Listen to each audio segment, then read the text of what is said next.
Don't forget to like and subscribe. And subscribe. Click that bell. Ding, ding, ding. Welcome back, fellow travelers. Boujee Boondockers here in the beautiful sunny state of Florida.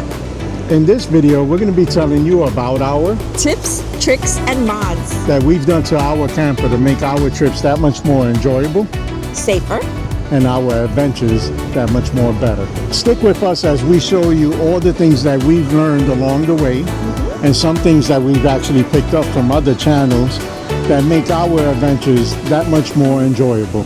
Maybe you can incorporate them in your adventures. Especially if you live in a warmer climate like Florida, the humidity factor even in the winter could still be quite a bit. So we have a small portable dehumidifier, and the way we set it up is we have this actually going into the gray tank, so we don't have to worry about it overflowing.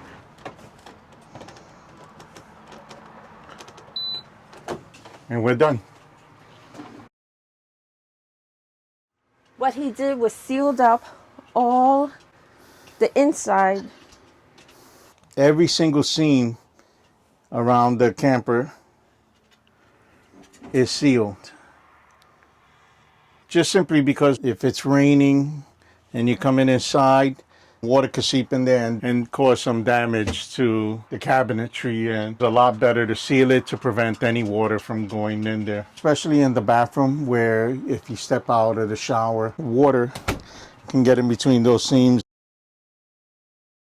You know, when you're driving with your RV and it's raining, the rain is acting like a power washer, you know, trying to find every little crevice to get into the RV. So as the water is hitting the front of the RV, especially these areas that is in the flow of travel, the water is trying to find a way to get off of the RV. But RVs have like these ridges over here, and the water is going to want to come in and, you know, dissipate out, but it's going to try to find its way into these areas. So you got to make sure that you do your best resealing these.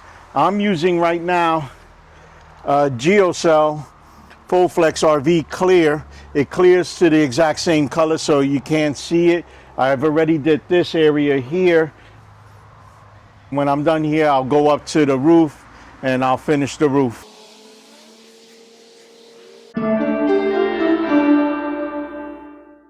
You know, our slogan is hook it and book it, and what it really means is that we want to come hook up the RV and we want to get the hell out and start our adventure. We have things that are RV centric that we keep in the RV no matter what, like our shoes.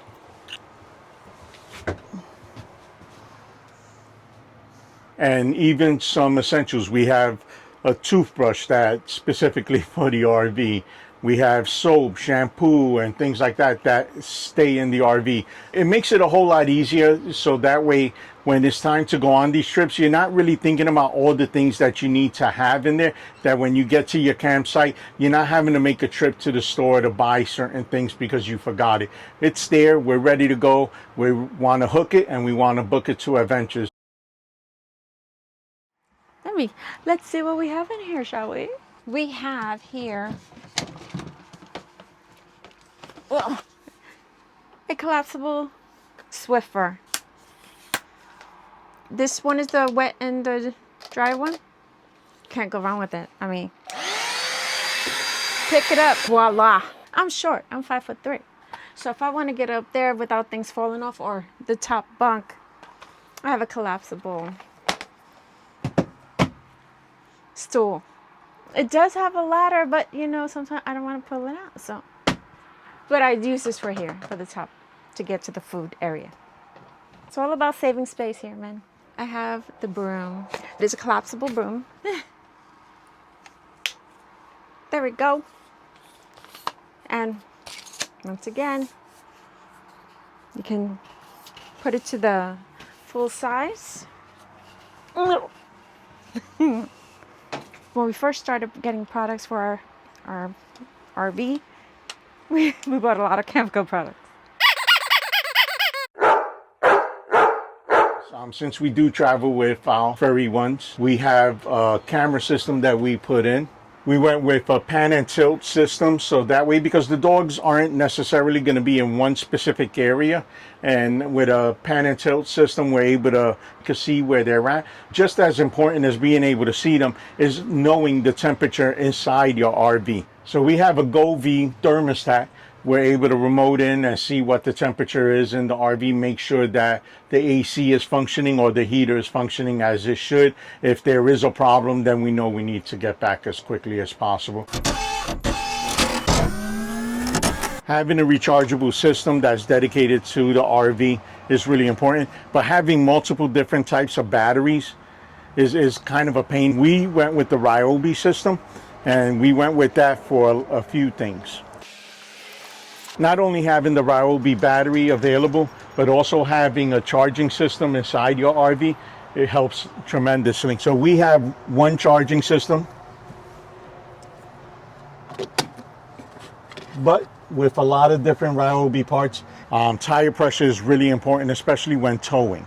Okay, you don't want to have the wrong tire pressure, too much, too little. This Ryobi system that we have, please set the amount of the tire pressure we want it to be, hook it, turn it on, and it automatically sets the tire to that pressure we want. This is a blower for when you're trying to light a campfire. Rather than you blowing on it, you just simply put this on. All this equipment that we have in here, including additional tools, are things that we keep inside the RV. One of the things you're gonna notice that's missing from the exterior of the RV are stickers. There's some, like the generic stickers that are there, the model number, but the rest of them are gone. And I took them off because when those stickers faded, there was discoloration underneath, so it really looked ugly. What I did instead was I had laser etched metal tags to replace each of those stickers, and I placed them on the chassis of the vehicle itself, where it wouldn't cause any fade, discoloration. I did that with everything, including the VIN, the PSIs for the tire pressure, and everything else. Yeah, so that's one mod that we did for the rig, so that way we could avoid uneven color fade as much as possible. We all know space is a premium, so we've been using regular stand chargers, which is taking up counter space. Instead, we're gonna have the chargers suspended so we could use more of the vertical space. So we have two MagSafe chargers that are going into a 200-watt bank.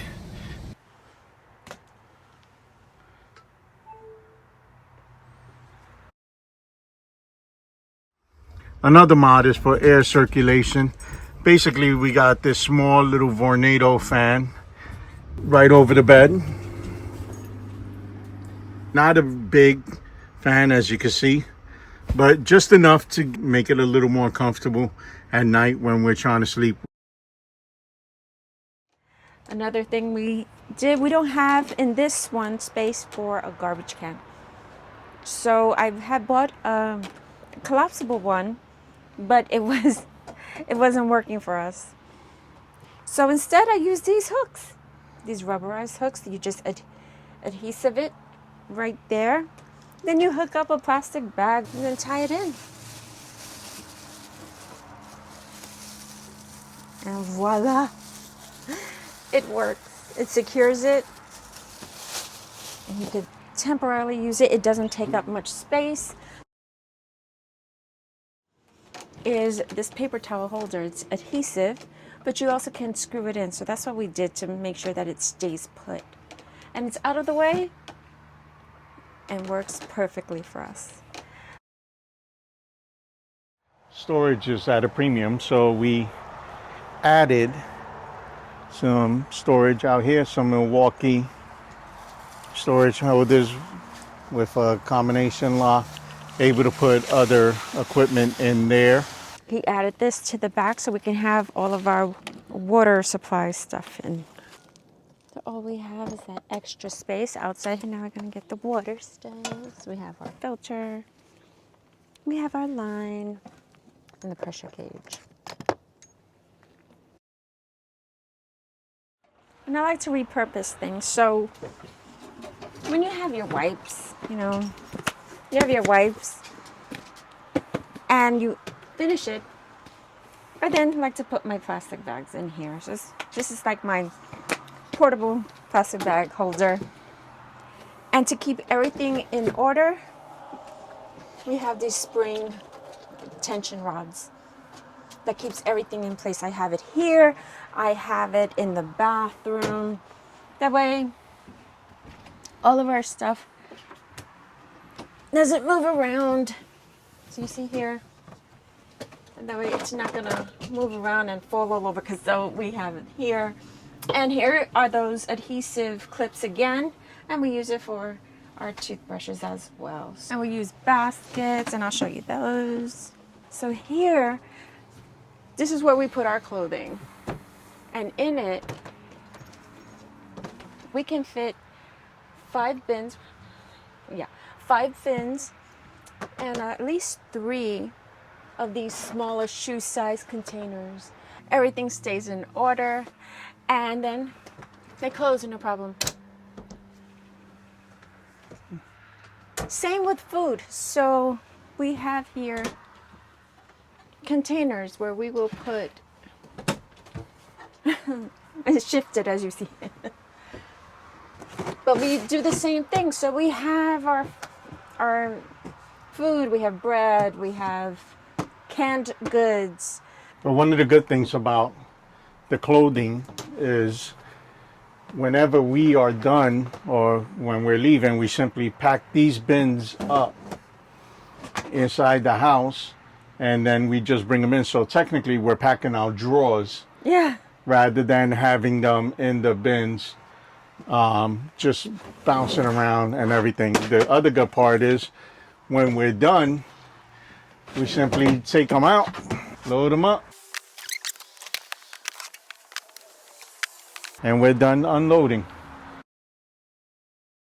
The AC and the heater does well in heating up the main portion of the RV.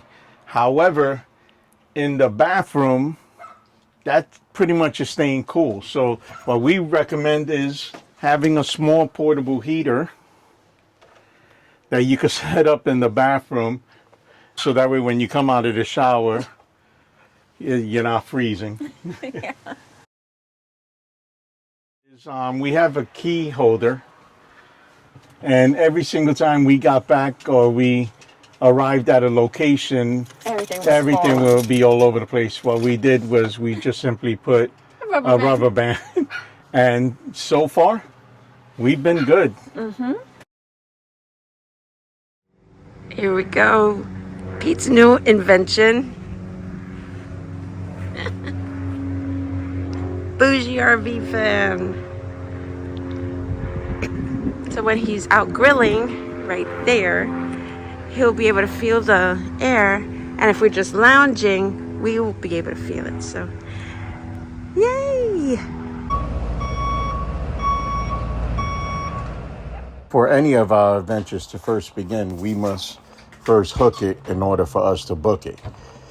Trailer hookup could be cumbersome, sometimes daunting. Knowing where your ball is, where the connection is going to be on your trailer, helps a lot. We applied a piece of reflective tape onto the hitch point, so that way I know exactly where I could get directly beneath it.